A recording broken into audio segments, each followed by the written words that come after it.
Who is the greatest? Who is the greatest? I'm Pastor Krause, coming to you from Christ Lutheran Church in Pewaukee, Wisconsin, and we deal with that question as Jesus deals with that question. We're going to be looking at the Gospel of Mark, a portion taken from the 9th chapter, specifically verses 33 to 37. Here's what we read. They came to Capernaum. When he was in the house, he asked them, "What were you arguing about on the road?" But they kept quiet, because on the way they had argued about who was the greatest. Sitting down, Jesus called the 12 and said, "Anyone who wants to be first must be the very last and the servant of all."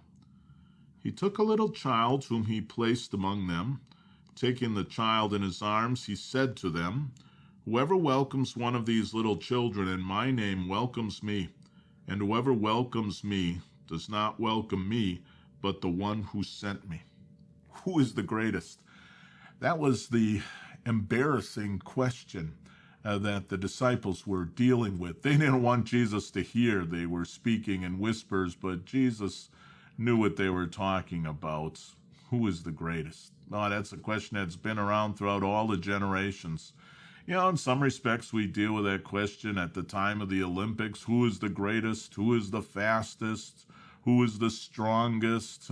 Who can run the furthest? Whatever question is raised in that regard. Which team is the best? Who is the greatest? And even though it's embarrassing, we raise that question in so many respects today. Sometimes people raise the question, who is the greatest in the workplace? Who is the one that we especially are to acclaim? I get a magazine, and it's written about the greater Milwaukee area, and sometimes they deal with the question, who is the greatest doctor? Who is the greatest lawyer? Who is the greatest dentist in the Milwaukee area? Who is the best plastic surgeon? And on and on.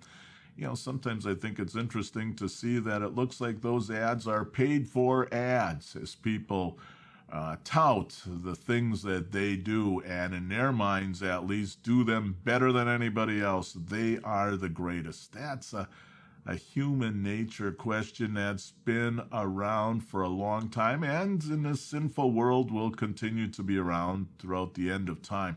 Jesus answers the question, who is the greatest? He turns everything upside down from our worldly point of view. He says very specifically, if anyone wants to be first, he must be the very last and the servant of all. Just think of that. You want to be the greatest?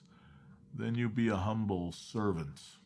Who is it that gives us the example of humble service par excellence, greater by far than anyone else? Well, there's no doubt about it. It was Jesus himself.